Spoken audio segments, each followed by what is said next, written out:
Бізде бірінші сұрақ, женщина 56 лет, диагноз, так, по УЗИ признаки диффузных изменений, деформация, уплотнение желчного пузыря, холестоз, УЗИ щитовидной железы, диагноз диффузное неоднородное изменение перешейки щитовидной железы, так, ТТГ4,9, антитепо. Так, смотрите, по первому вопросу, где есть очень-очень много моментов, которые нужен с этим работать и еще и врач тут, то есть обязательно лечение должно быть. И опять же напомню, что мы с вами не занимаемся лечением, мы занимаемся с вами восполнением нашего организма наших клиентов и дополнение к лечению, что вот эти назначенные лечения, чтобы дали свои колоссальные результаты.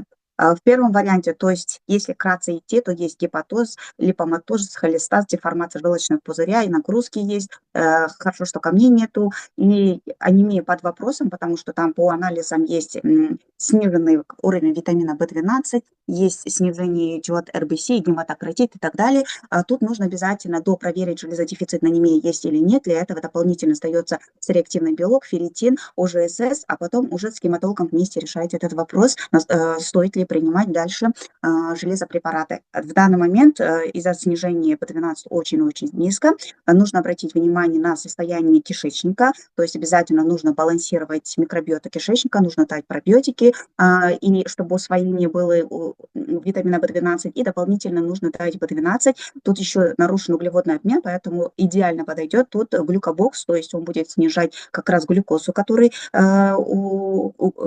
при нарушении углеводного обмена, и еще и поможет с помощью бетаина и B9, B12 поднять дефицитные моменты группы витамина В.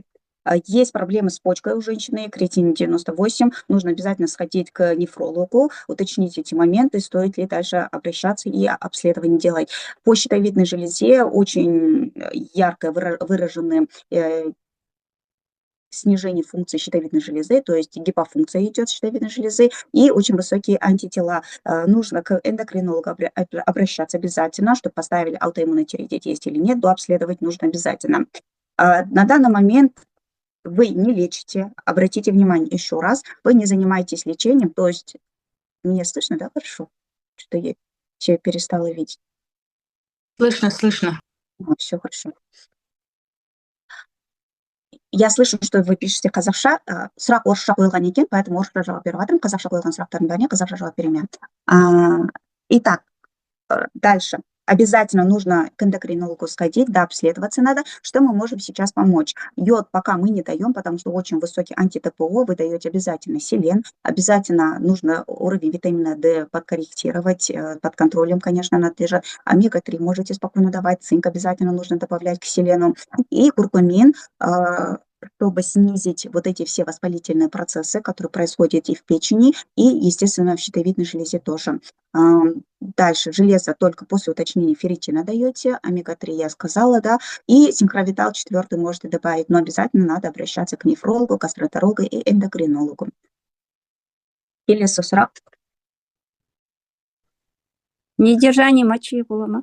Мен бірінші чаттағы кісілердің іші кеткен, оларға бірінші жауап беремін деп, сол бойынша бірінші жауап берейін, сосын сіздерге көшемін, бұл сұрақтар сіздерге де бір көмегін тигізеді деп ойлаймын. Вопрос по похудению. Говорят, омега до еды вызывает эффект похудения, во время еды вес стоит, после еды эффект набора веса. На этот вопрос я ранее отвечала, еще раз скажу, что это миф. Омега-3 таким образом, никаким образом на вес не влияет, то есть до, после и во время приема оно никаким образом не влияет ни на снижение, ни на конкретно прием, какое время, не влияет на вес. Просто омега-3 жирные кислоты, он помогает нам снизить воспалительный процесс, то есть любые жировые отложения, это и есть воспаление. То есть вот эти воспалительные процессы поможет снизить организму, он не дает какой-то там эффект похудения. Он помогает нормализации жиров в печени, из-за этого улучшается обмен веществ, может поддержать липидный обмен и снизить воспаление. То есть, когда снижается воспаление, мы тоже худеем. Поэтому при похудении дополнительную помощь может оказать омега-3. Но какого-то прямого эффекта от омега-3 не будет. Чтобы снизить кортизол, кроме магния, что можно принимать? Я бы порекомендовала вам прием не магния, а именно стресс-релив, потому что в составе стресс-релив есть уже магний, есть еще в составе тианин, то есть он дает расслабление, особенно улучшает во время отхода ко сну, вечернее время, когда вы принимаете. Еще в стресс-релеве есть 5-HTP, который является предшественником серотонина, который помогает при тревожности, при проблемах со сном. И дополнительно, конечно, это помогает при правильном функционировании надпочечников. Дополнительно я бы добавила туда витамин С. Это может быть витамин С и рутин, это может быть новамин Л, это может быть сам новамин. Потому что когда как раз надпочечниковые такие нарушение функции происходит, расходуется в первую очередь при больших стрессах у нас витамин С, поэтому и может колебание кортизола происходить. Обязательно дополнение витамина С. Омега-3 можно добавить как снижение воспаления и регулирует вот этот гипоталамо-гипофизарно-надпочечниковую ось, то есть мозг и надпочечник, между ними есть свои связи, вот этот момент, чтобы улучшить. Если все это не совсем тоже помогает, то тогда можно добавить у нас пустырники мята, там есть у нас специальные препарата, либо адаптовид тоже можете добавить. Так, следующий вопрос. Здравствуйте, сыну 6 лет. В сентябре пойдет в школу. Для подготовки к школе я даю лецитин, фолиевую кислоту, наши сиропы для глаз и наши витамины детские. Если вы есть здесь, Айсулу, можно я уточняющий вопрос задам? Вы здесь? Подскажите, пожалуйста. Мне нужно понять, какую фолиевую кислоту вы даете и в каком формате вы его даете. То есть сколько капсул, что к чему. Айсулу, от вас был вопрос.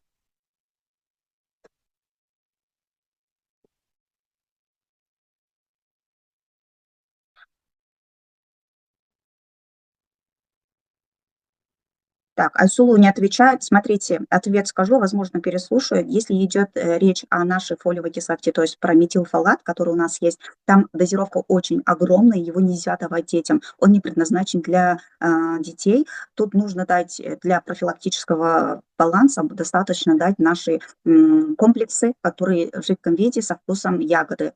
Там есть группа витаминов В, его и достаточно. Фолиевая кислота дополнительно назначается только в том случае, когда прям вот мы по анализам видим, что недостаток фолиевой кислоты есть, и то это не в формате 400 мкг, как у нас в метилфолате. То есть это мы отменяем.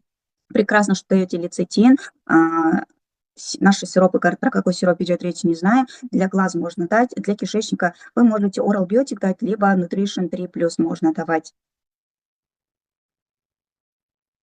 Пектиновый сорбент можно ли давать еще раз? Давала в апреле. С какой целью? Если на это нет показаний, но нет смысла давать лишний раз пектиновый сорбент. От сезона аллергии что можно принимать, пишет. Вообще ребенку при подготовке, я ранее тоже говорила, вы можете, да, лецитин дать, омега-3 обязательно можно подключить. Если первые месяцы вы видите, что тревожность у ребенка идет при подготовке к школе, либо во время школьного процесса, то тогда можно дать глицин, либо магний в течение максимум 2 месяцев. Так можете поддержать нервную систему, а потом уже можно не давать. Витамин D всегда все время продолжаем дать ребенку, особенно в школьные годы, потому что они больше времени проводят в здании, на улице не играют. Следующий этап, вопрос. От сезонной аллергии что можно принимать парню? Так, из наших продуктов, конечно, в первую очередь барак-амарат добавляйте, потому что это является природным натуральным антигистамином. Можно добавить витамин С, и тоже помогающий, естественно, как антигистамин, да, снижает воспалительный процесс. Дополнительно, не основной, омега-3 снижает воспаление. Можно дать цинк, как поддержка барьера вот этого внутренней слизистых, чтобы уменьшить воспаление тоже. И можно дать обязательно пробиотики, это у нас бифиды и лактобактерии, можно эльбифид, можно нутришн. И пребиотики в виде пика. Либо пектинового сорбента можно дать тоже. Куркумин, как противовоспалительное действие, тоже помогает. Келесі сұрақ, қайырлы күн. Так, қыз баланың менструациясы уақытылы дұрыс келмейді. Жас шамалары 13-18 жас аралығы, бұл жалпы адам туралы айтылып тұр деп ойлаймын, бір ғана адам емес. Не себепті болуы мүмкін, оны қандай жағдайда біздің өнімдердің қайсысын берген дұрыс? Себептері қандай болуы мүмкін, яғни жас ерекшеліктеріне байланысты болады. Жалпы етеккір келген кезде бірінші 2 жылда цикл тұрақсыз болуы мүмкін. То есть 11-те келетін болса 13 жасқа шейін, 13-те келетін болса 15 жасқа дейін, сол келген уақыттан бастап 1-2 жылдың арасында тұрақсыз болуы мүмкін.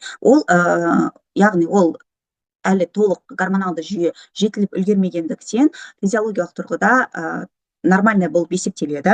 Ал одан кейінгі уақытта да жалғасатын болса, яғни оған не әсер етуі мүмкін? Бұған стресс әсер етуі мүмкін, ұйқының аздығы, ұйқының тұрақсыздығы, уақытсыздығы әсер етуі мүмкін, және дене салмағының төмен немесе шамадан тыс артық болуы әсер етуі мүмкін.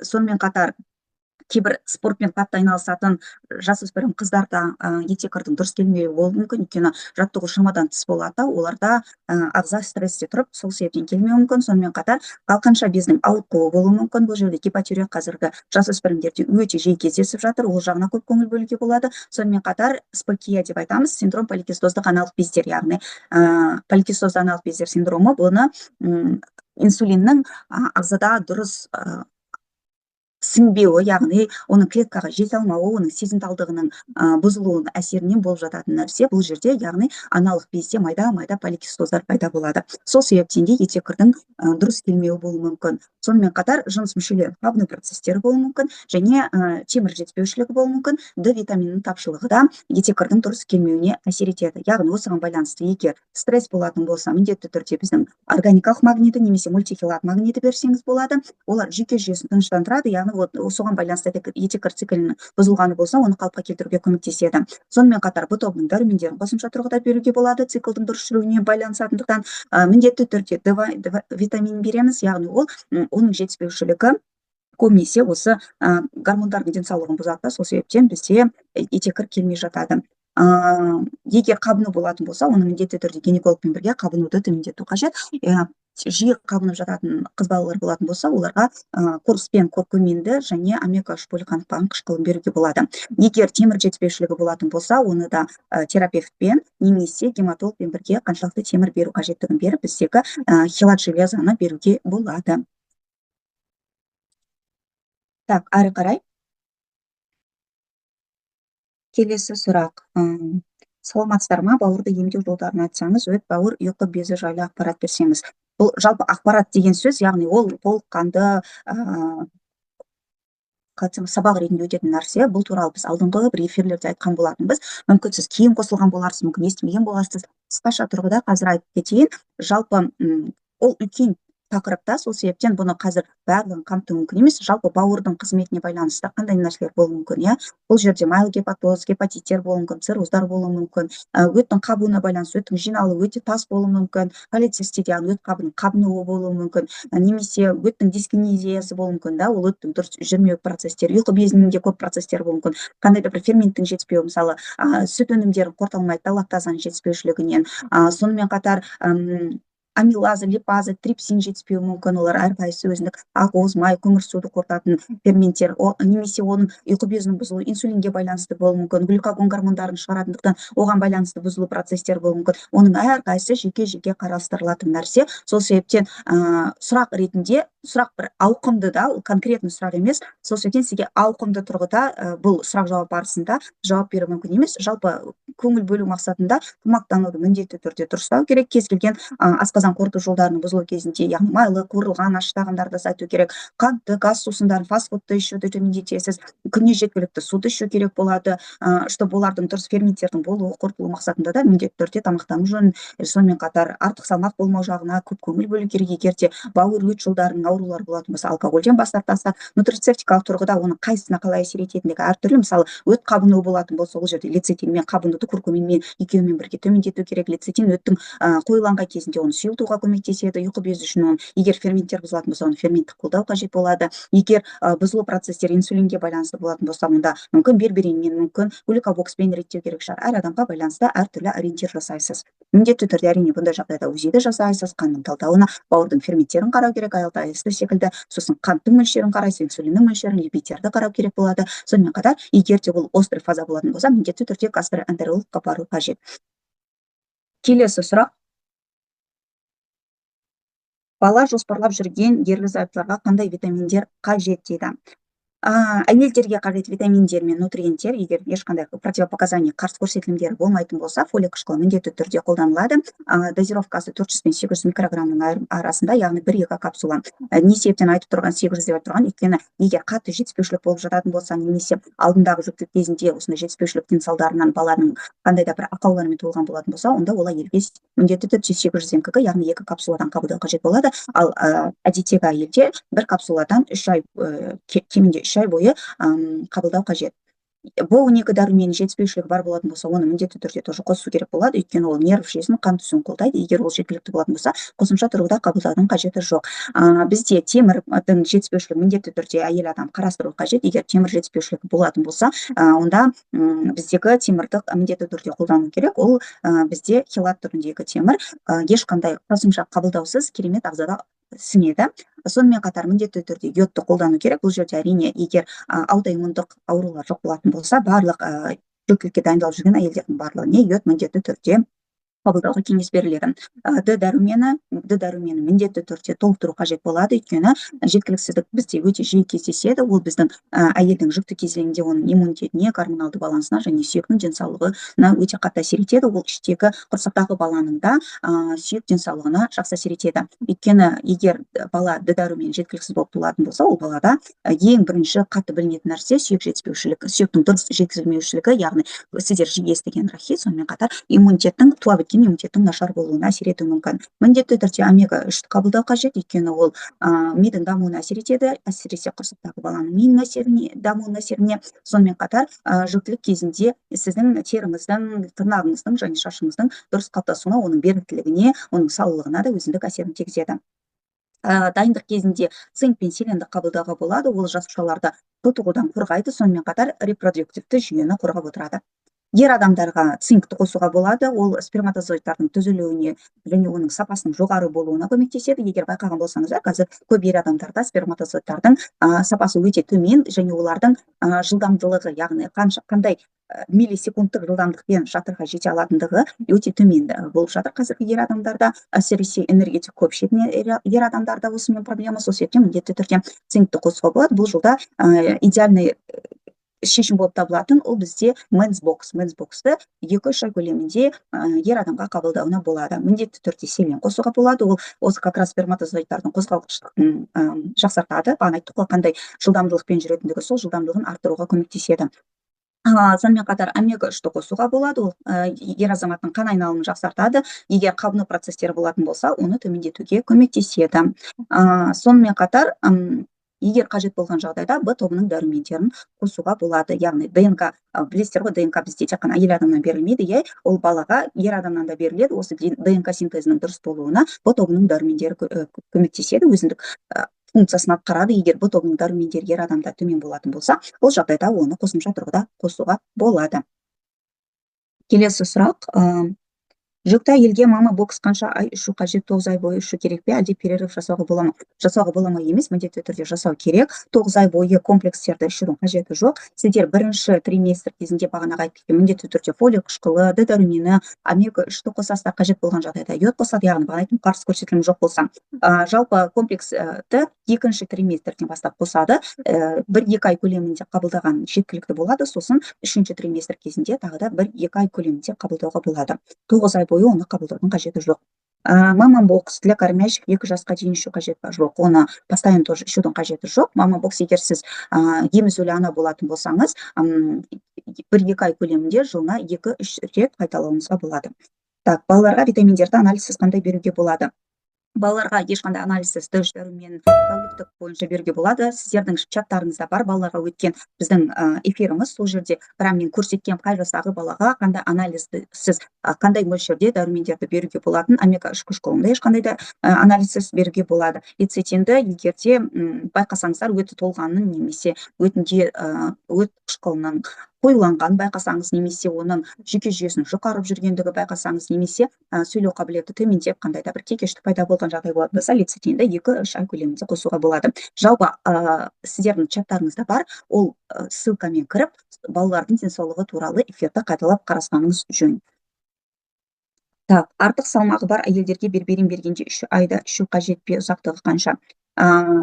Кеңес берілетін 2-3 ай көлемінде, сосын перерыв болу керек, постоянно берберинді ішуге болмайды. Жалпы баттардың ішу ұзақтығы қанша? Әр адамға әрқалай үзіліссіз ішуге болады. Мен айтып тұрмын, профилактикалық тұрғыда Д3 дәрумен мен омега 3 ішуге болады. Сосын 30-35 жастан асқан адамдарға егерде күнделікті стресстік жағдай болатын болса, магнийді 4-5 ай бойы ішіп, 1-2 ай демалып, солай ішуге болады. Қалған дәрумендер тек қана көрсетілімдер бойынша ғана ішіледі. Так, әрі қарай не сұрақ?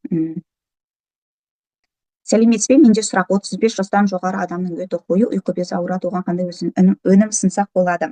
Қоюлығын ең бірінші сіздер, яғни ол жерде қою болған жерде міндетті түрде өттің қоюлануымен қатар өт қабының қабынуы бар деп есептелінеді. Сол себептен так, барлықтарыңызға естіліп тұр ғой, иә? Мына жерде соединение прервано деп жазылып тұр, сол үшін сұрап жатырмын. Естіліп тұр. Аха.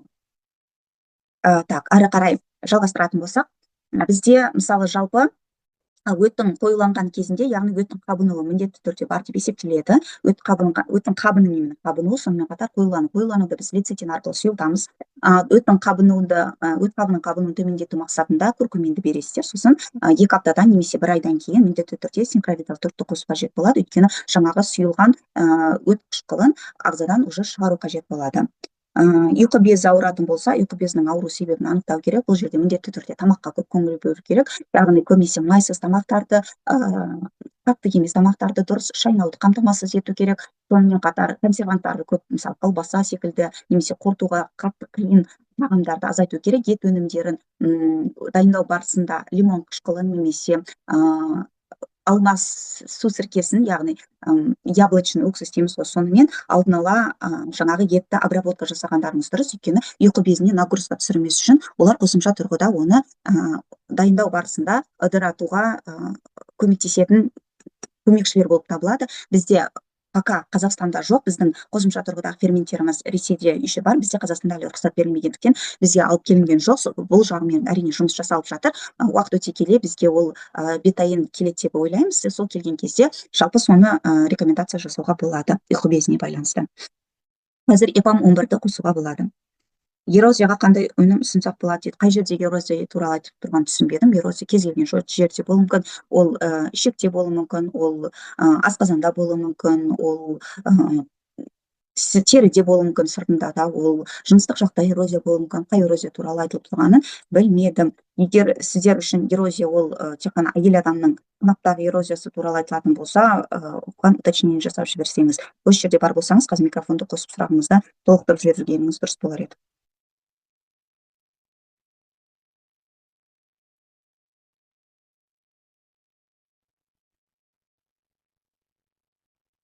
Так, ешкім қосылмады. Сіздердің ойлауларыңыз бойынша жатыр мойын эрозиясы туралы айтылатын болса, яғни эрозия шейки матки туралы айтылып тұратын болса, ол жиі кездесетін нәрсе, міндетті түрде гинекологқа бару керек. Өйткені эрозия просто эрозия түрінде қалмайды, ол жерде цитология жасалады, яғни пап тест дейді, калькоскопиямен қарайды, ол жерде қандай да бір онкологиялық тұрғыдағы процестер болып жатыр ма, жоқ па, оны міндетті түрде қарастыру керек. Сосын барып ол жағын ойлану керек та. Немесе ол жерде инфекция болуы мүмкін, мысалы герпес болуы мүмкін, ол жерде уреплазма, кандидоз болуы мүмкін, немесе вирус папилломы человека деген вирус бар, ол бар ма, жоқ па, ол жағын анықтау керек. Міндетті түрде гинекологқа барылады. Өйткені эрозия просто бар болуы мүмкін, ол немесе өзгеріске ұшырауы мүмкін. Егер ол өзгеріске ұшырап жатқан, немесе ол жерде қандай да бір инфекциялар болатын болса, оны медикаментозды тұрғыдан міндетті түрде гинекологпен жүгіресіздер. Ал жалпы қабынуды азайту мақсатында қосуға болатын ол бізде бета-каротин, облепиха майымен бірге, ол яғни как раз осы эрозияларды қайтаруға көмектеседі. Омега-3 май қышқылы көмектеседі бұл жерде, и міндетті түрде әйелдерге арналған пробиотикті қосуға болады. Ары қарай, жасы 23-тегі жігіт, басы жиі ауырады, мигрен бар, давлениесі 150/90. Осыған қандай өнім ұсынсақ болады? Міндетті түрде кардиологқа жіберу керек. Өйткені 150/90 болып тұрған нәрсені кардиолог қарастыру қажет. Оның ЭКГ-сын қарау керек, ода жүрегі қалай соғатынын, тахикардия немесе қандай да бір жүректегі ақаулар бар ма, жоқ па, оған міндетті түрде көңіл бөлу керек. Сосын міндетті түрде, егер постоянно мигрень болатын болса, бастағы қан тамырлардың МРТ-сын жасау керек. Вены дейді ғой, сол жерлерде может оның жұқаруы бар шығар, может оның қысылып қалғаны бар шығар. Ол жағына көңіл бөлгеніңіз дұрыс. МРТ-дан кейін, жаңағы кардиологқа барғаннан кейін уже қандай өнімдерді ұсынуға болатынын ары қарай білетін боласыз. Қазір біз егер қараңыз, егер ода қандай да бір ақау болатын болса, жүрегінде біз дұрыс өнім ұсынбасақ, мысалы тахикардия бар, біз оған коэнзим Q10-ды немесе басқасын рекомендация жасап қойсақ та, ол керісінше қатты әсер етіп жіберуі мүмкін. Сол себептен міндетті түрде бірінші ондай острый фазаларда дәрігерге барып қаралып диагностикадан өткендеріңіз дұрыс.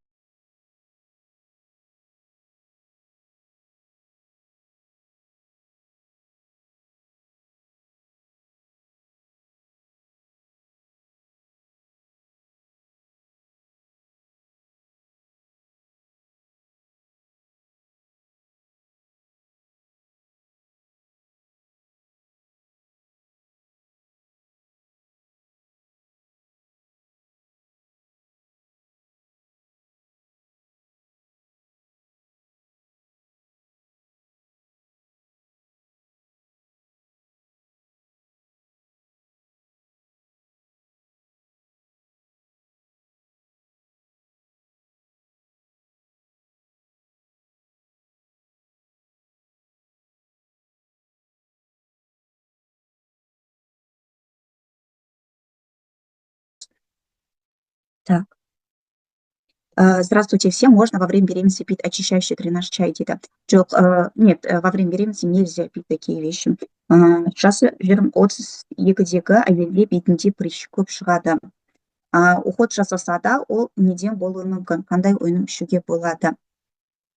Так, жалпы кез келген угри бетіне шығады ғой, ондай жағдайда кезінде ішектен бастаймыз, ішек құрылысын, өттің қалай дұрыс жұмыс істеп жатқанын, бауырдың функциясы қалай екеніне көңіл бөлгеніміз дұрыс. Өйткені өт уақытылы шықпайтын болса, ол жерде жиналып жататын болса, ол өттегі өт қышқылының құрамындағы токсиндер қайтадан бауырға беріліп, ол бауыр функциясын төмендетіп, одан кейін ол қайтадан қанға түсіп, ол қан арқылы бүкіл біздің ағзамызға таралып, сонымен қатар бетке де таралатын токсиндер бар. Сол себептен бұл жағынан егер дерматолог жағынан беттегі мысалы именно беттің терісіндегі қандай да бір стафилококк, стрептококк секілді бактериялар жоқ болатын болса, яғни ол сол жердің ғана процесі болмайтын болса, онда ішек құрылысынан бастағанымыз дұрыс. Бұл жағдайда міндетті түрде детокстан бастайсыз. Детокс про идеальный вариант болып есептеледі. Қосымша тұрғыда міндетті түрде сорбент қосылады, пробиотиктерді қосуыңыз керек, сосын оны біткеннен кейін 2 аптадан кейін тригелімді қосуыңызға болады. Так, осы чат қазақша нутрициология сабағына жоқ, бұл чат қазақша нутрициология сабағы емес. Нутрициология сабағы сіздердің 15 000 теңге төлеп кіргендеріңіз, ол бөлек платформада, Астана университетінің платформасында өтеді. Бұл жерде тек қана біздің тренингтік сабақтар өтіледі. Саламатсыз ба, очищение жасау керек, ішу керек тригельма. Все. Мамам 76 жаста, давление то көтеріледі, то түседі, тез шаршап қалады, омега, кальций, магний, С витамин ішіп жүр, но әлі сол неден екен, жасы үлкен болғасын ба. Жалпы үлкен жастағы кісілердің барлығы шаршайды деген ұғым жоқ. Ол дегеніміз, яғни ағзада қажетті дәрумендермен, қажетті макро-микроэлементтердің ағзаға немесе дұрыс сіңбеуі, немесе оның тапшылығының әсерінен болып жатады. Сол себептен бұл жағынан міндетті түрде әрине давлениесі бар болатын болса, оны кардиологқа барып қарау керек. Жүрек соғысы қалай екен, жүрек жетіспеушілік бар ма, жоқ па, ол жерде тромбоздар бар ма, жоқ па, ол жағында қарастырылады. Жалпы шаршап жүретін болса, міндетті түрде, яғни оның эндокринологқа барып инсулиннің мөлшерін қараған дұрыс. Өйткені бұл жаста әсіресе ол кісілерде инсулиннің бөлуі төмендеуі мүмкін. Ол жағдайда, яғни күнделікті қолданып жатқан тағамнан келетін кез келген глюкозаның ағзаға дұрыс бөлінбеуі мүмкін, ал ол керісінше қатты әсерін тигізеді, яғни шаршау процестері болуы мүмкін. Тағы көңіл бөлетін нәрсе Б тобының дәрумендері мен темір жетіспеушілігі бар ма, жоқ па, оған көңіл бөліңіз. Омега 3-ті беріп жатқанымыз жақсы, магнийді беріп жатқанымыз жақсы, әрине. Кальцийді білмедім бұл жағын, өйткені егер де бүйрегінде немесе зәр шығару жолдарында тас болатын болса, Д дәрумені сонымен қатар жетіспеушілігі болатын болса, онда кальций одан сайын тастарға айналып кетуіне әсер етіп жүруі мүмкін. Бұл жағдайда бірінші сіздер Д3 дәрумені мен магнийдің жетіспеушілігін, оның тапшылығы болмауын қамтамасыз етуіңіз керек, сосын барып кальцийді қосу қажет болады. Здравствуйте, гепатит Б-ға не ішеді курс лечения? Курс лечения деп күшті жаз жеріпсіз, курс лечениені гепатолог береді. Біз курс лечения бермейміз, біз сіз тікелей эфирде отырсыз, тем более ол курс лечения емдеу курсын гепатологпен шешесіз. Біз тек қана ол жағдайда қосымша тұрғыда қалай ағзаға көмек бере алатынымызды, поддержка, яғни беру қажеттігімізді жасағымыз. Тек қана дәрігердің бақылауы. Гепатит бұл өте бір сондай коварный вирус, бұл жағын тек қана гепатологпен бірге шешесіздер. Бұл жерде біз бауырды қорғауға көмекші ретінде синкровитал 4-ті қоса аламыз, өйткені құрамында оның силимарин бар, артишок бар, олар өттің ағысын жақсартады и бауыр жасушасын қалпына келтіруге қосымша көмегін тигізеді. Тауринді қосымша тұрғыда қосуға болады, лецитинді қосуға болады, куркумин мен омега 3 қабынуды төмендетуге көмектеседі. Міндетті түрде Д дәруменінің ағзада толыққанды болуына қамтамасыз етуіңіз керек. Егер ол жетіспеушілік болатын болсаңыз, анализбен, онда оның мөлшерін көбейтіп беруіңізге болады. Антиоксидант ретінде альфа-липоид қышқылын қосуға болады, егер де асқазанда ешқандай қатысу көрсетілімдері жоқ болатын болса. Және коэнзим Q10-ды қосуға болады, ол альфа-липоид қышқылымен бірге антиоксидант болып есептеледі, бауырдағы тотығу стрессін азайтуға көмегін тигізеді. Және қосымша ретінде N-ацетилцистеин мен селенді қосуға болады. Так, келесі сұрақ.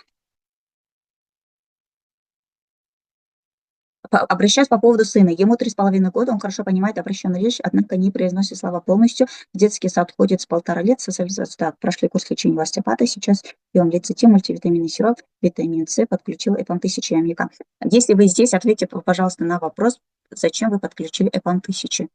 Что-то неполадки с нервной системой или что? Невролог какие-то назначения делал? Асель, вы тут?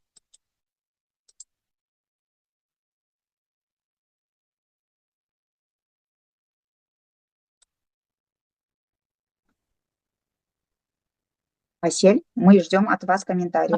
Скажите, пожалуйста, ЭПАМ 1000 не нужно давать ребенку? Нет, ЭПАМ-1000 вообще для взрослых людей предназначенный продукт. Если даже есть какие-то колебания в нервной системе, то есть ребенок тревожный, там, нервозном состоянии, да, то тогда мы в первую очередь даем ребенку глицин, лецитин, магний. А ЭПАМ-1000 это в тех случаях, когда есть действительно, не знаю, нарушение аутистического спектра какие-то, да, которые нужно регулировать при каких-то нервных сильных расстройствах. И то это только под наблюдением. Просто так детям ЭПАМ-1000 не даем.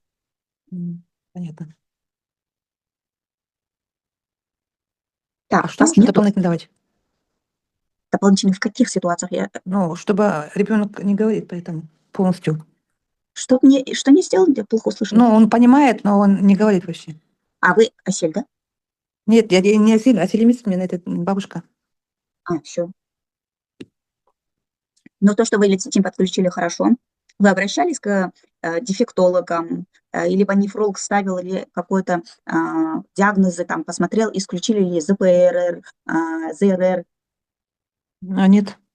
Ну вот, сходите к неврологу, пускай исключают, есть ли ЗРР, ЗПРР. Можно посмотреть, аденоиды есть или нет. Иногда речь может быть задерживаться из-за вот это, аденоидов, либо из-за скрытой тугоухости. Но вы же говорите, что хорошо слышит ребенок. Возможно, Нет, слышит хорошо, да. Ага. Ага. Можно сходить к логопеду, дефектологу, посмотреть под языком вот это вот, если короткий язычок, то есть если язычок очень короткий, то движение языка тоже снижается, то есть мышцы, они будут не так шевелиться, как у обычных детей, поэтому это тоже может привести к этому. Еще нужно обратить внимание на то, есть ли низкий уровень железа, то есть когда очень низкий ферритин, очень низкий у нас железо, то тогда у детей тоже плохо развивается речь. Поэтому сходите, пожалуйста, сдайте на это анализы. Сейчас то, что вы даете лецитин, это прекрасно. Дальше продолжайте. Мультивитаминный сироп тоже можете давать, потому что там есть группа витамина В, которая улучшает эту ситуацию. Обязательно омега-3 даете. Прям дозировку можете увеличить. Не тот детский, который омега, вы можете ультра-омегу дать. По 2 капсулы даже можете давать в течение месяца, потом на 1 капсулу перейти. Если есть нервозность при этом еще, то можно дать глицин, либо мультихилат магний полкапсулы. Понятно. Да, гиперактивный ребенок. Ну, видите, мы, родители, не всегда понимаем гиперактивность как правильный как правильный диагноз. То есть нам кажется, если ребенок, который шебутной, постоянно хочется движения, возможно, это просто черта ребенка, который пройдет самостоятельно к школьным годам. Нам хочется идеального ребенка, который постоянно будет слушаться нас всех. Просто, может быть, это особенность и характер ребенка, и гасить его просто так нельзя. Гиперактивность ставится тогда, когда ребенок неуправляемый. То есть он не понимает вашу речь, когда вы обращаетесь, когда вы с ним разговариваете, когда вы спокойно договариваетесь, и ребенок, если этого не понимает и не может, допустим, даже 20 секунд просто спокойно сидеть, постоянно дерганный, да, вот так вот, и, допустим, ручку просто так не может держать, он просто постоянно вот так вот крутит, как будто как нервный тик. Вот тогда ставится гиперактивность. А то, что подвижный ребенок, который постоянно какие-то вопросы задает, это не про гиперактивность, это просто особенность характера, который хочет все узнавать, который хочет познавать мир. Хорошо, спасибо. Пожалуйста. Так. Келесі сұрақ. Саламатсыздар ма? Қарным аша береді. Қазір міне обедке дейін шыдай алмай отырмын. Қолым дірілдеп, оған не істеуге болады екен, не ішу керек, айтып жібересіздер ма? Сізге міндетті түрде эндокринологқа бару қажет. Өйткені сіздің мүмкін инсулинге сезімталдығыңыз бұзылған шығар. Мүмкін сізде қазір предсахарный диабетный состояние болып жатқан шығар. Мүмкін сізде лептин гормоны бұзылған болуы мүмкін. Сол себептен міндетті түрде уақытты жіберіп алмай эндокринологқа барып анализдерді тапсырыңыз. Сосын сол анализдеріңіздің нәтижесі бойынша әрі қарай не ішу керек, не себептен болған, не қабылдау керектігін түсінеміз. Қазір беталды сізге бір нәрсе ішіңіз деп айта алмаймыз, тек қана магнийді ішіп нерв жүйесін қалпына келтіруге көмектесуіңізге болады. Мультихилат магнийді 2 капсуладан қабылдасаңыз болады. Келесі сұрақ. Так.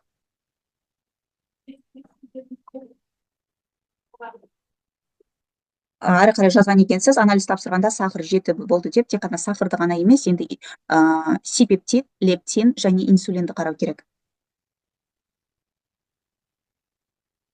Әрі қарай пигментный пятна кетіру үшін не істеу керек? Незамужняя девушка депті. Күйеуге шыққан шықпағанына пигменттердің қатысы жоқ әрине. Пигментті дақтар көбіне ол гормоналды өзгерістерге байланысты болады. Ол күйеуге шықты ма, шықпады ма, бала туды ма, тумады ма, оған байланыссыз. Бұл жерде ол күннен болуы мүмкін, яғни да теріде қандай да бір жарақаттар болады ғой. Күйік алған кезде сондай да көбінесе оған әсер ететін бауырдың және асқазан ішек жолдарының дұрыс жұмыс істемеуі. Яғни егер гормоналды өзгерістер болатын болса, ол жағына гинеколог эндокринологқа барасыздар. Егер бауыр мен ішек жұмысы болатын болса, міндетті түрде УЗИ жасау қажет. Бұл жағдайда қалай біз көмектесе аламыз?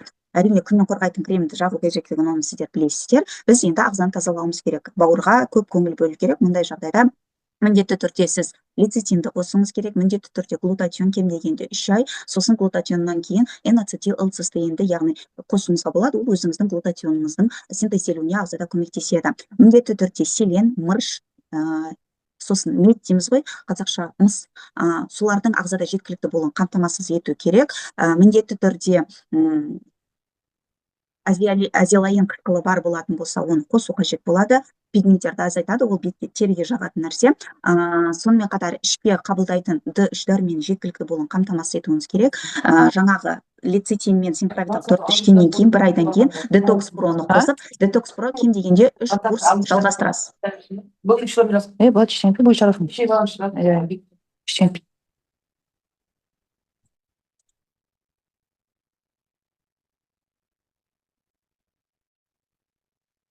Детокс про кем дегенде 3 курсты өту қажет болады. 3 курс деген бірінен кейін бірін емес. Сіз бірінші детокс проны біткеннен кейін 2 апта демаласыз, сосын екіншісін, сосын тағы 1 ай демаласыз, сосын үшіншісін өткізесіз. Так, ары қарай сұрақ.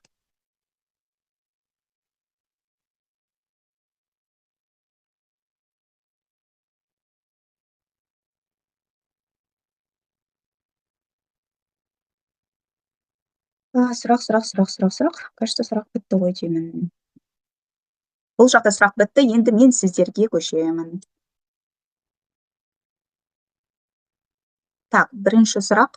Жүктілік кезінде ферритин төмен не ішуге болады? Мультихелат магний болыпты. Хелат железаны ішуімізге болады. Егер өте төмен болатын болса, 1 ай көлемде 2 капсуладан ішуге болады. Егер относительно төмен болатын болса, 1 капсуладан ішуімізге болады. Так, келесі сұрақ. Недержание мочи у женщин, что принимать дейді. Бұл қай жастағы әйел екен? Эфирді, микрофонды қосып. Үлкен. Үлкен деген қай жас енді? Хотя бы 45-60, ну, сөйтіп айтсаңыз, үлкен деген сөздің әр түрі бар ғой. Ол кісіде уже терісі төмен деген шығар. Мышцы, бұлшық еттері төмендеген шығар, расслабление мышц, тазоводына, сол үшін недержание болып жатыр ғой енді. Ол жағынан упражнение жасауға кеңес беріңіз, ол кісіге арнайы тыныс алу жаттығулары бар. Сонымен қатар ол кісіде уже недостаток эстроген болып тұр ғой. Менопауза келген шығар уже ол кісіде, уже келетін жас болды ғой. Бұл кезде де бізде жаңағы менопауза кезінде де эстроген төмеген дегендіктен жаңағы екеу бұлшық еттерді сосын қынапты ұстап тұратын связкалардың барлығы төмендей бастайды. Обязательно хронический инфекция бар ма жоқ па, оны қараңыз. Егер цистит болатын болса, онда демонозаны беруіңізге болады. Циститтен кейін осы недержание мочи болып тұратын болса, немесе инфекциялар болатын болса. Егер де оның барлығы жаңағы тазовое дно дейміз ғой, соның төмендеуінен, оның бұлшық еттерінің опущение болады, ослабление, опущение. Ондай болатын болса, онда міндетті түрде бұл жерде арнайы жаттығуларды жасау керек, йогаға, пилатесқа баруға кеңес беріңіз. Сосын, чтобы кофе ішпеуге кеңес беріңіз, өйткені кофе, газировка ішетін болса, олар как раз мочевой пузырьды раздражать етеді. Оның орнына хотя бы цикорий, кофесі жүре алмайтын болса, немесе көк шай секілді таза суды ішуге кеңес беріңіз. Олар как раз осы зәр шығару жолдарында инфекция болатын болса, оны шығаруға көмектеседі. Магнийді беруіңізге болады, өйткені ол анау егер жаңағы бұлшық еттер нервтің қысылуына байланысты болып тұрған болса, ол жерде расслабление жасайды. Коллаген мен гиалурон қышқылын беруіңізге болады. Олар хотя бы соединительный ткандардың бірігуіне, берік болуына көмектеседі. Сосын егер де ешқандай мақайшылығы жоқ болатын болса, мысалы аурулар жоқ болатын болса, миома секілді, полиптер немесе эндометриоз болатын болса, онда фитоэстрогенді беруіңізге болады. Бізде хронолон бар ғой, сол хронолон беріп, қосымша тұрғыда жаңағы климакс кезіндегі эстрогенімізді қосымша хотя бы чуть-чуть болса да көтеруге көмектесеміз. Ана нені болмай ма? Гинкобилома? Гинкобилома оның оған қатысы жоқ. Ол тек қана қан айналымды жақсартады. Ол зарды ұстап тұрмайды. Жақсы, рахмет. Келесі сұрақ. Жасы 56-да почкада там, түсінбедім, почкада там не ұсынуға болады деген не ол? Почкада не бар? Кам не ма или кам тас дегендеріңіз ба?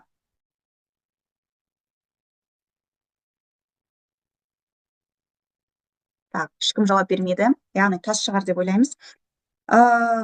Тастың мөлшеріне қарау керек. Яғни тас болатын болса, оны міндетті түрде оны әрине нефрологпен шешесіздер ғой. Жалпы тасты біз прям өзіміз қатты ертіп жібермейміз. Тастар үлкен болатын болса, оны білесіздер, иә, бізде лазермен қазір ертетін мүмкіндік бар, соған бару керек. Егер тас майда құм сияқты болатын болса, ондай жағдайда хотя бы көмектесуге мүмкіндігіміз бар. Бұндай жағдайда біз суды дұрыс көбірек ішуге ынталану керек. Сонымен қатар егер оксалатты тастар болатын болса, бұл жерде шпинат, қызылша секілділерді жемей, керісінше цитратты өнімдер жеу керек. Яғни магний цитрат, именно органический цитрат бар, органический магний бар ғой, құрамында магний цитрат ғана. Соны беру керек, өйткені ол оксалатты тастарды ертуге көмектеседі.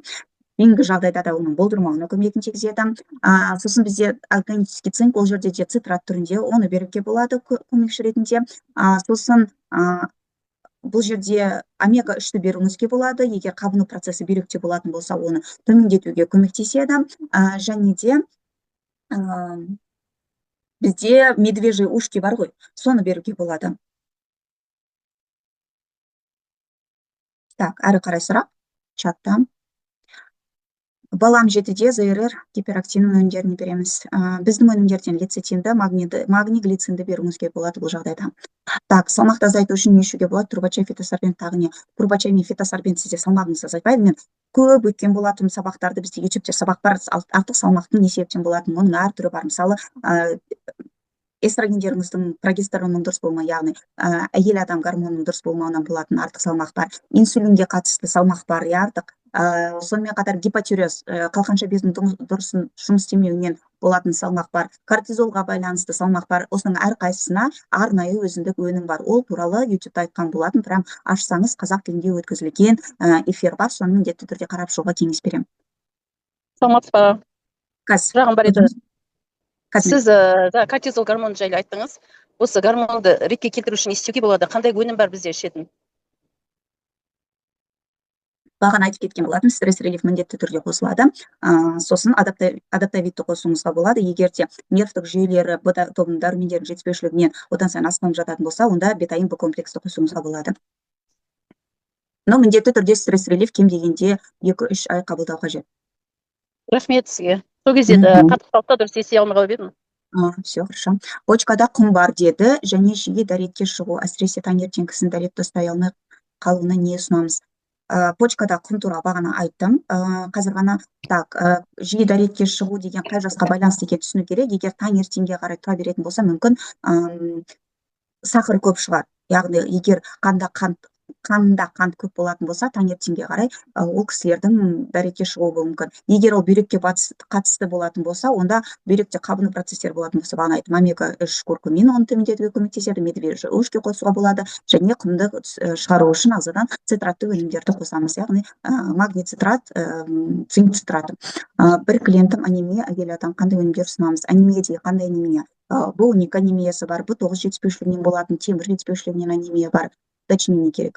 Геморройға не ұсынуға болады шаншып ауырғанда? Вообще геморрой острый фазовой, шаншып ауыру дегеніміз проктологқа барып көрсетіңіз. Может, ол жерде тік ішектегі болып жатқан қандай да бір процестер бар шығар, оны қарау керек, трещина бар ма, жоқ па. Жалпы геморройды енді хронический тұрғыда кетіру мүмкін емес, бірақ оны жақсарту мақсатында диасмен рутинді беруге болады, өйткені ол қан айналым процестерін жақсартады, гинкобилобаны қосуға болады, және де қабыну процестер болған кезде төмендету үшін куркуминді ұсынуыңызға болады. Сонымен қатар міндетті түрде тамағын дұрыстау керек, судың көлемін арттыру керек бұл жағдайда, өйткені үлкен дәретке барған кезде үлкен дәреттің жаңағы геморрой бар жерді одан сайын трещина жасамас үшін, оны одан сайын сырмас үшін, ол әдемі бір өзінің қалай айтсам болады, жұмсақ колбаса түріндегісі шығу керек.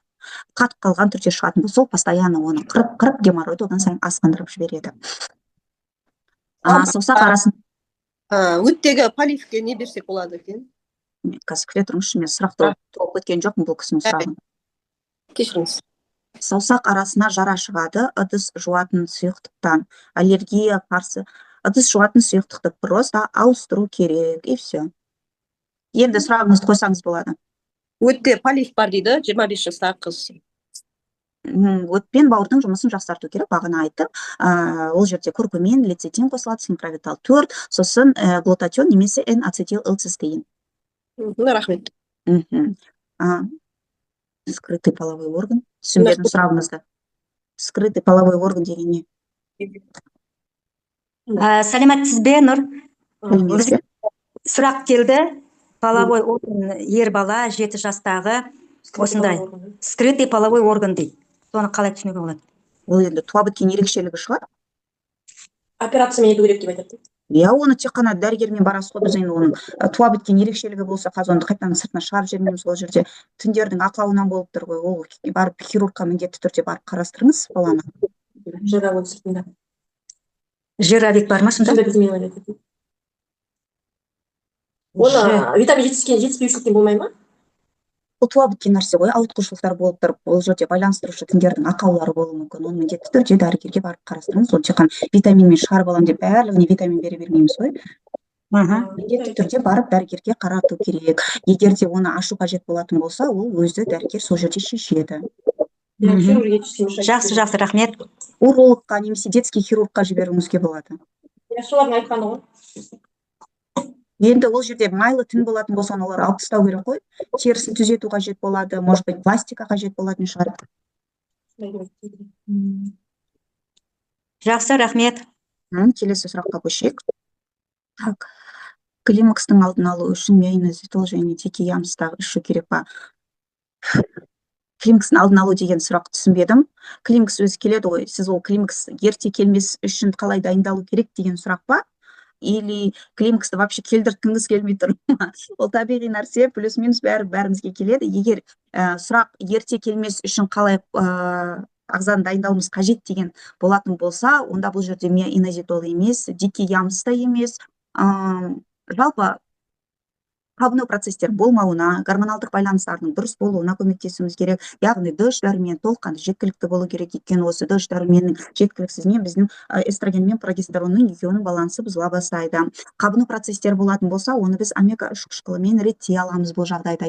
Дикиямс дегеніміз ол бізде прогестерон. Прогестерон жетіспеушілігі болған кезде ғана дикиямсты қолдануға кеңес беріледі. Жалпы климаксты арттыру мақсатында біз бауыр мен өт жолдарының дұрыс жұмыс атқаруын қамтамасыз етуіміз керек. Өйткені осы жерде как раз эстроген мен прогестеронның метаболиттерінің шығуы тежеліп жатады да, сол себептен ағзада ерте климакс келуі мүмкін.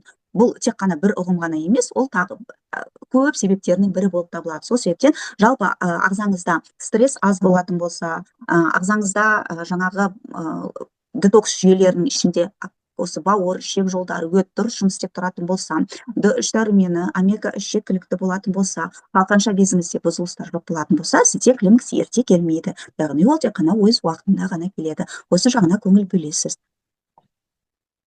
Целлюлит не себептен шығады, әйелде не іште болады? Целлюлит жалпы ол дегеніміз тері астындағы іртік майлардың пайда болуы.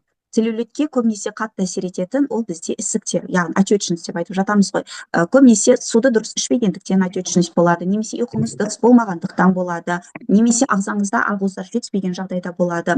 Жалпы целлюлитті прям сіз витаминмен кетірмейсіз, бірақ оның ары қарай болмауына әсер етуіңіз керек. Ол жерде лимфа жүйелерінің дұрыс жұмыс істеуін қамтамасыз ету керек. Егер целлюлит уже пайда болған болатын болса, оған қосымша тұрғыда бізде арнайы кремдер бар, оны қолданасыз, сыворотка бар арнайы, оны қолданасыз, арнайы массаж жасауға болады, оның асқынып кетпес үшін, яғни оның 4 стадиясы бар, бірінші, екінші стадия кезінде сіз көмектесе аласыз, оның көмектесу мақсатында, яғни ақуызыңыз дұрыс болу, егер отечность болатын болса, оны кетіру керек міндетті түрде. Егер де темір жетіспеушілік, ботолдың дәрумендер жетіспеушілік болатын болса, онда төмендету керек. Зат алмасу процесі төмендеген болатын болса, онда қалқанша бездің жұмысына көңіл бөліңіз. Бұл жағдайда антиоксиданттарды қосуға кеңес береміз. Антиэйдж деген антиоксидант бар, соны қоссаңыз жеткілікті. Так, бүйрек ауруына не ішуге болады? Қандай бүйрек ауру түсінбедім. Магний ішсе қолы қалады. Қандай магний іштіңіз, қанша мөлшерде іштіңіз, және қай уақытта іштіңіз?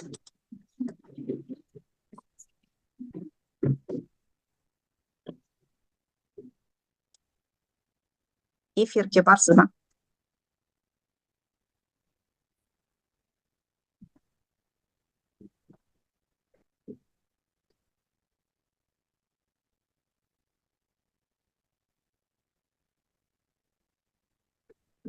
Так, жауап ала алмадым. Магний туралы сұрақ.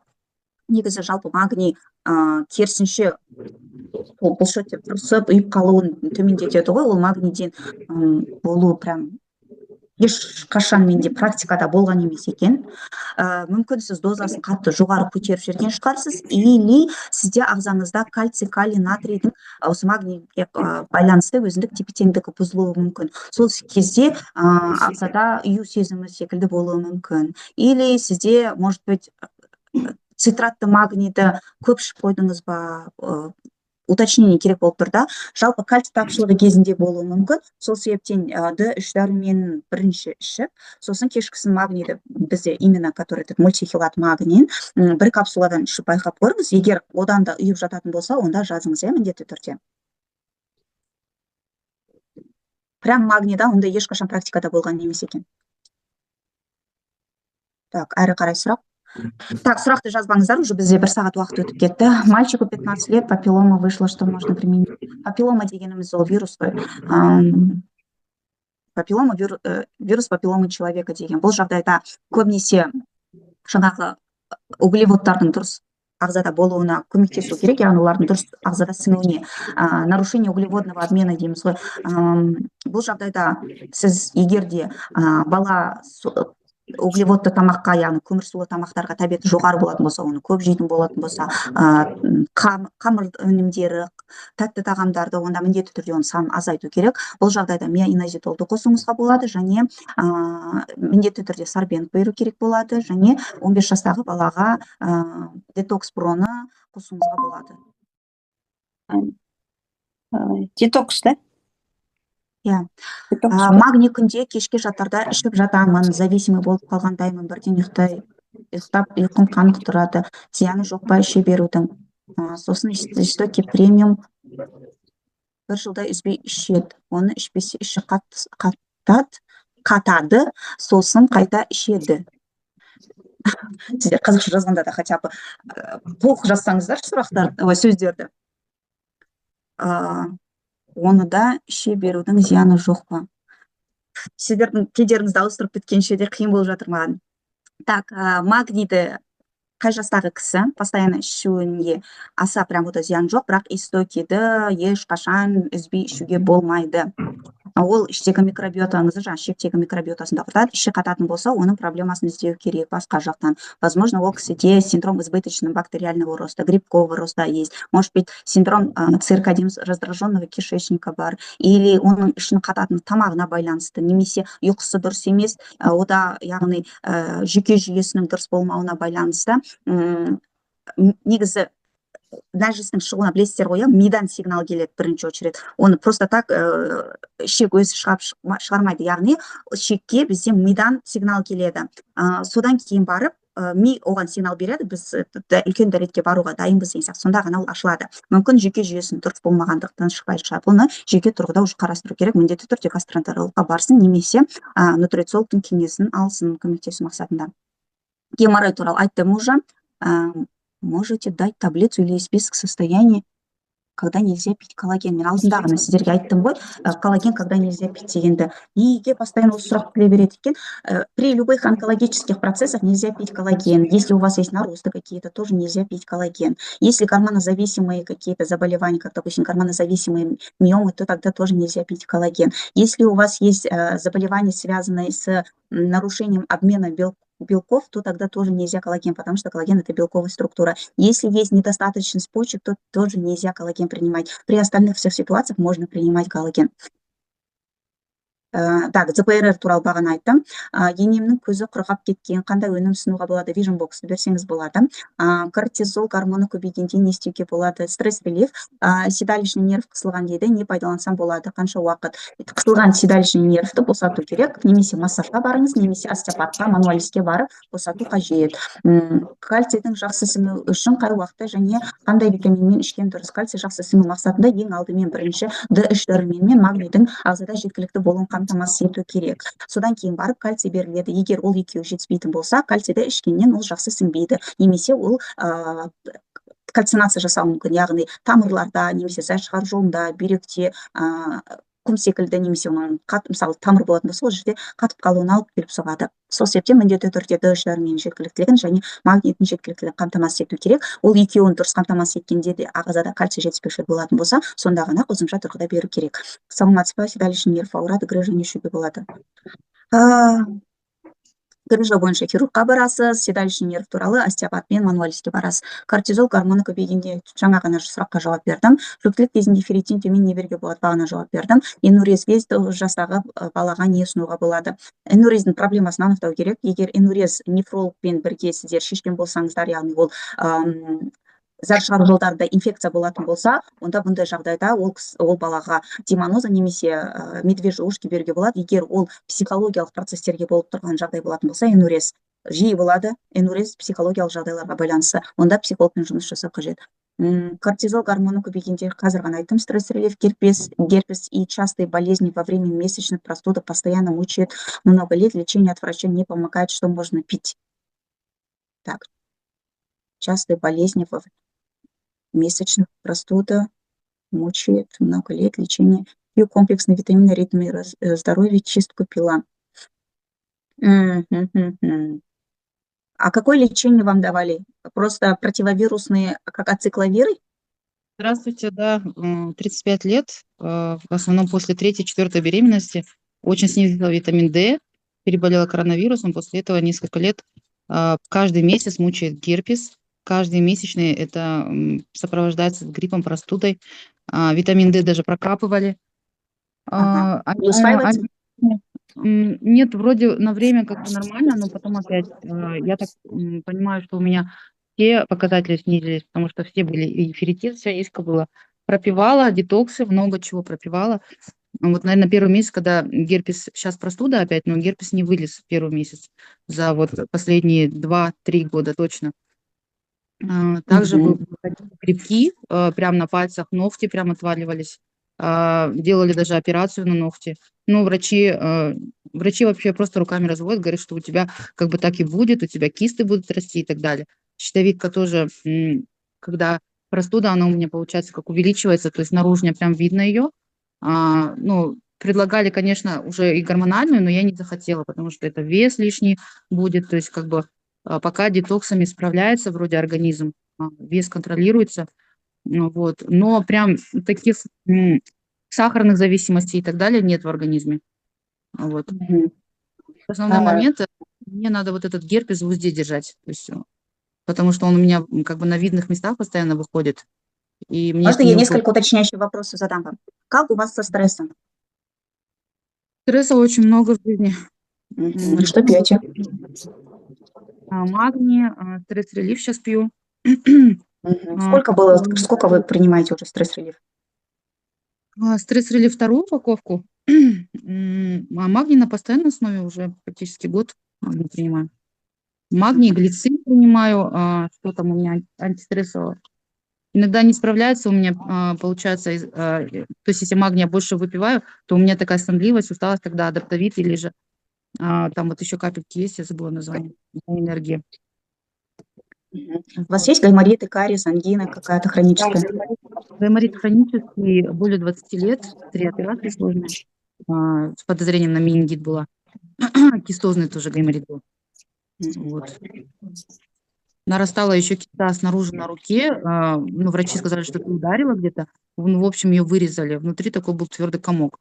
Ну, в принципе, просто говорят, что сам организм такой, на солнце много нельзя, а если я на солнце много не нахожусь, соответственно, я еще больше болею. Я это сама поняла.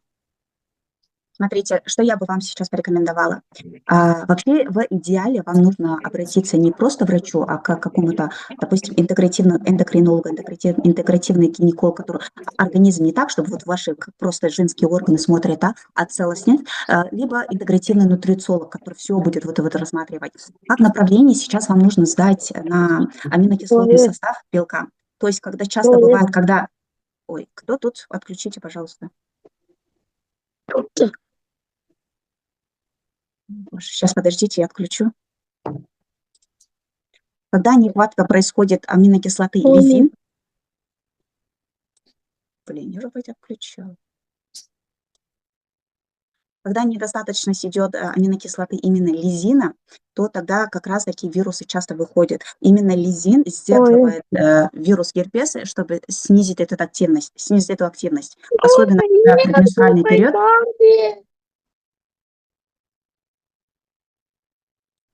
Мне так тяжело среди 70 человек найти, кто включил микрофон. Пожалуйста, уважайте друг друга, отключите микрофоны. Это же вам же тоже нужно.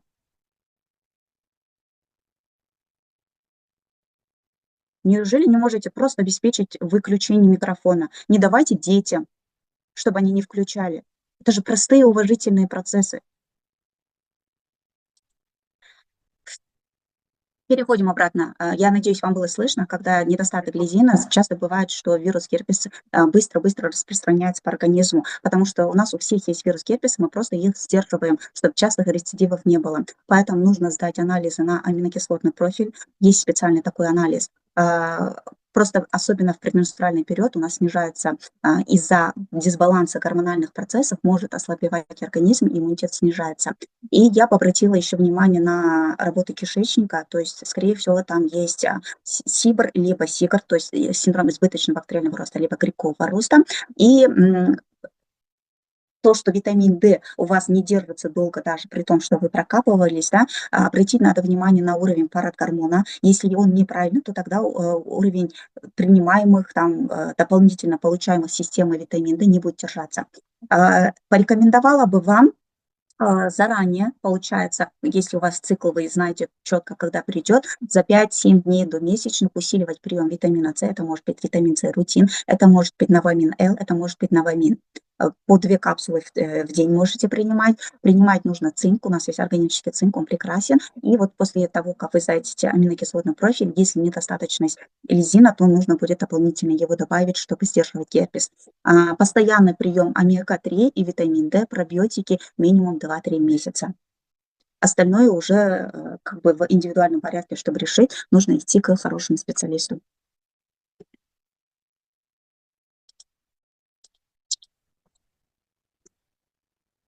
Спасибо большое. Еще хотела уточнить, то есть в моем случае я уже очень много лет на антибиотиках, ну, лет 20, и на постоянной основе, то есть последние годы, это значит каждый месяц у меня антибиотики, либо таблетировано, в том числе ацикловиры и все по этой части, либо другие виды антибиотиков.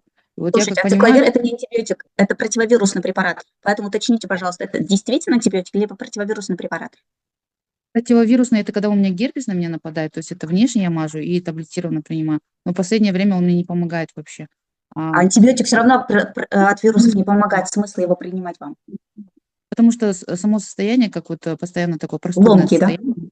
Да, ломки, голова как в тумане, ну вот такое вот состояние. Как Поэтому у вас с желчным пузырем работа? Идет? загиб, но работа идет, постоянно я принимаю для желчного, там, то Что вы синхровитал, принимаете? таурин. Ну, я много пропиваю, да, периодически. Лецитин на постоянной основе. Вот таурин курсом пропила, синхровитал пропила, курсом ренессанс, истоки, антипаразитарку. Ну, вот все, что, в принципе, почистить по желчи. Чаи постоянно, все желчегонные, эпамы, эпам 4 там.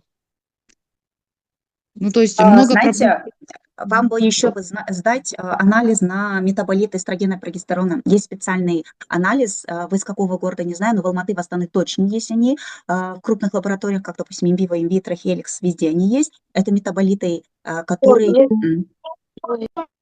Лаура, отключите. Метаболиты эстрогенов и прогестеронов, он немалых денег стоит, где-то 36-38 тысяч тенге стоит, но его стоит сдать просто по той причине, что вы говорите, что как раз при месячных у вас есть тошнота, вот это, ломки тела, и если эти метаболиты своевременно не выходят из организма, они и приводят к такому состоянию. А потом они в дальнейшем может привести к появлению кист, эндометриозов, миом матки, либо полипов в любых местах, то есть это может быть полип может быть в женских органах, поэтому на это тоже нужно посмотреть. А потом, если их слишком много, они могут привести к онкологии женских органов. Хорошо, я поняла, спасибо. Успели же записать, надеюсь? Да, все параллельно фиксирую. Спасибо большое. Пожалуйста. 27 жастағы күйеуге шықпаған қызда дәрігер маман тексерісінен кейін келесі жағдайлар анықталды: гормон бұзылысы бар, инсулин жоғары, поликистоз яичника бар, етекір цикл дұрыс емес. Миоинозитолды берсеңіз болады бұл жағдайда. Жасы 42, етеккірім келмей қалды, 1 ай болды, ФСК жоғары дейді. Енді ФСК жоғары болса, оны дәрігер шешім берген шығар. Жалпы бұл жағдайда етеккірдің 1 ай, 1-2 ай келмеуі басталуы мүмкін. Өйткені климакс бізде бұрын 45-55 жас аралығында болатын болса, қазір даже ерте болып жатыр, яғни 40 жастан да басталуы мүмкін климакс. Первый признаки климакса, поэтому бұл жағдайда уже дәрігермен шешкеніңіз дұрыс, ФСК жоғары болатын болса. Так. Менің қызымда ЗПР омега-3 лецитин беремін, жылауық телефонға өз кей сөздерді дұрыс айта алмайды. Кей сөздерді дұрыс айта алмайтын болса, оны логопедпен немесе өзіңіз жұмыс істесеңіз болады, және тілдің астындағы тілшіктің дұрыс болуын қамтамасыз ету керек. Ол жағында сіз ортодонтқа барып көрсетесіз. Так, лецитин омега-3 бергеніңіз әрине керемет дұрыс. Жылауық телефонға өздік, ол просто привычка, оны өзіңіз ақ реттей алатын нәрсе. Атопический дерматит 10 жыл болды, қалай кетіруге болады, не ішуге болады? Так, атопический дерматит, ол истинный атопический дерматит болатын болса, ол дегеніміз генетикалық жаңағы коллаген секілді бір өзіндік белок бар. Соның бұзылуынан болады. Егер бұл истинный атопический дерматит емес, просто біз сіздің шегіңіздегі микробиотаның бұзылуына байланысты болатын болса, онда детокспен қайтаруға болады. Жүктілік барысында қатты варикоз шыққан жағдайда қандай өнім ішуге кеңес бере аласыз? Степбокс қолдануға болады. Степбокс сатылмайды ғой вроде бы. Так. Егер де тромбоциттері бәрі дұрыс болатын болса, яғни тромбоцит төмен болмайтын болса, жүктілік кезінде, в принципе, венотоникті немесе диасмен рутинді 1 ай көлемінде беруге болады. Жүктілік барысында әйелдің көзінің минусы. Көзінің жүктілік барысында әйелдің көзінің минусы қатты кеткен жағдайда. Минус. Я виженбокс қолдануға болады. Жасы 70-тен асқан үлкен кісіге құлағына шум бар, естуі шамалы, соған сибирский здоровьемдерінен қайсын ұсынасыз? Шум бар болатын болса, онда міндетті түрде бірінші очередь құлағындағы жаңағы нерв жүйесін тексеру керек, аудиограмма жасайды ол жерде олар. Егер ол жағынан болатын болса, оны лормен шешіледі. Жалпы егер де жаңағы бастағы қан айналым процестері бұзылатын болса, бұл жерде нейровижн немесе гинкобилобаны беруіңізге болады. Так, ары қарай. Так. Жүктілікті айттық, 70 жас. Саламатсыз ба, 4 жастағы қызым түнде анда-санда кіші дәретін жіберіп қояды, не берсем болады? Егер инфекционный процестер жоқ болатын болса, значит, просто психологический процесс немесе әлі үйренбеген болар. Сол түнде міндетті түрде өзіңіз оянып, баланы кіші дәретке апарыңыз. Бұл жастағы балалардың әлі мочевой пузыры үлкен емес қой. Барлық балалар бұл жаста әлі таңертеңге шейін ұстап тұра алмауы мүмкін. Сол себептен 4 жастағы қыз бала үшін егер де инфекциялық процесс жоқ болатын болса, ештеңе берудің қажеті жоқ. Егер жүйке жүйесіне байланысты, мысалы, стресс бір қатты болды немесе отбасында да қандай психоэмоционалдық процестер болатын болса, қосымша тұрғыда глицин немесе магнийді беруіңізге болады. 28 жас әйел адамда миома бар, дәрігерге операцияны ғана ұсынып отыр. Миома үлкен болатын болса, біз оны кетіре алмаймыз, үлкен миоманы, яғни дәрігермен бірге шешу қажет. Бұл уже диагноз. Сезон аллергия, қай өнімдерді ұсынамыз? Трикелем, истоки. Онда өнім жоқ, истоки, может, истоки чистоты. Қалай қанша уақыт аралығында қолданса болады? Жалпы қазір сезон аллергия обострение болып тұрған жерінде прям тригелемді берудің қажеті жоқ. Сіздер одан сайын обострение жасауларыңыз мүмкін. Бұл жағдайда қазір мягко, яғни жай ғана қосымша тұрғыда көмектесу керек. Бұл жағдайда барагамаран көмектеседі. Куркумин қабыну процестерін, омега-3 жақсы көмегін тигізеді. Сонымен қатар антиоксидант ретінде үлкен адам болатын болса, антиэйдж терапия немесе селен мен цинкті қосуға болады. Жалпы тазалау процесін сезон аллергия біткеннен кейін бастау керек, яғни әдетте ол қазан-қараша айларына қарай көбісінде бітіп жатады. Сол кезде бірінші детокстан сосын тригелемді қосуымызға болады. Энергияны көтеру мақсатында үнемі энергетик ішетін адамдарға энергияны көтеру үшін қолдауға болады. Коэнзим Q10 ол энергияны көтеруге көмектеседі, таурин көмектеседі энергияны көтеруге, жалпы энергиясы жоқ адамдар спортпен айналыссын, ол жағы да көмектеседі, ұйқысын дұрыстасын. Сосын мүмкін Б тобының дәрумендері мен темір жетіспеушілігі бар ма жоқ па, оған анализ тапсырып қарасын. Егер осы екеуінің жетіспеушілігі болатын болса, адамда тоже энергия жоқ болады. Ерте жастан ақша шығып кеткен адамдарға не ұсына аласыз? Міндетті түрде мыс пен мырыштың жетіспеушілігі бар ма жоқ па тексерілу керек, және B7, B5 дәрумендерінің жетіспеушілігі бар ма жоқ па, оған да қарау керек. Егер осылардың жетіспеушілігі болған жағдайда жиі шаштың ағаруы басталады. Саламатсыз ба, 15 жастағы қызым бір тал ақша шықты төбесінен. Ол кісіге де осы қатысты, сол жағын қарасын. Балаға тісті шыға бастағаннан төменгі тістер аман, маңдай жақтағы тістері толық шықпай жатып, үгітіліп шіріп жатыр. Кальцийді неше жастан беруге болады, D3 түзбей береміз. Так, бұндай жағдарда орал пробиотикті міндетті түрде қосқаныңыз дұрыс, өйткені ол жерде тек қана кальций емес, ауыз қуысында бактериялар көп шығар. Соның әсерінен деп ойлаймын, орал пробиотикті кем дегенде 3 ай міндетті түрде қабылдасын. Бала қанша жаста екенін түсінбей тұрмын. Егер 5-6 жастағы бала болатын болса, бірінші ай 2 капсуладан да берсеңіз болады, сосын 1 капсуладан қалған 2 айда беріп отырасыз. Міндетті түрде D3 пен кальцийдің жетіспеушілігі бар ма жоқ па, ол жағына анализ тапсыру керек. Кейбір балаларда D3-ті беріп отырсаңыз, олар сіңбеуі мүмкін, өйткені парад гормонның төмен болуына байланысты. Ер бала аппетиті жоқ, әлсіз, жасы 11-де. Арық, бой кішкентай 5 жастағы бала сияқты не берсе болады? Эндокринологқа барып қаралсын. Так, ребенок 4 лет бывает иногда кровати в течение износа. Надо посмотреть, флору сходить, посмотреть нужно там, какие сосуды, то есть если тонкие сосуды, это уже как бы другая история, да, если есть там какие-то искривления носа, то это уже другая история, если просто не связано с лор-процессами, то уже там надо посмотреть, достаточно ли рутина, то есть есть специальные моменты, там, где витамин С и рутин недостаточно. В таких ситуациях можно дать витамин С и рутин, но нужно обратить внимание особенно на состояние тромбоцитов. Если нет, если мало тромбоцитов, то диасмин с рутином мы тоже не можем дать. Витамин қанша ай ішуге болады? Қандай витамин туралы екенін түсінбедім. 56 жастағы ер адамда басы айналып ауыра береді, микроинсульт деген не береміз? Микроинсульт кезінде омега-3 гинкобилоба жақсартады, жалпы бастың айналуына, яғни ол жерде МРТ головных қан тамырлар бар ғой бастағы, соның МРТ-сын жасау керек. Может, сол жерде оның жұқарған ақауы, немесе оның бір утолщение болғаны, или тромбоздар тұрып қалғаны бар шығар. Міндетті түрде барсын.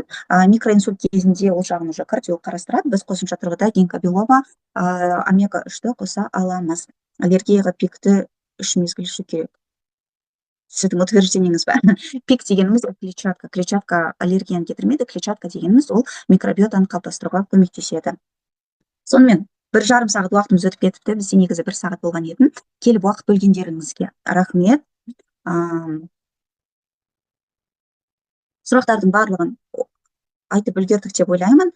Келесі айда да міндетті түрде сұрақ жауап өткізетін боламыз. Егер бүгін үлгермей қалсаңыздар, немесе сұрағыңызды жіберіп алмадым деп ойлаймын, просто үлгермей қалған шығарсыздар, міндетті түрде келесі сабаққа сұрақтарыңызбен келіңіздер. Алдын ала чатқа жазсаңыздар, ол сұрақтар міндетті түрде бірінші жауап беріледі. Сіздерге де рахмет келгендеріңізге.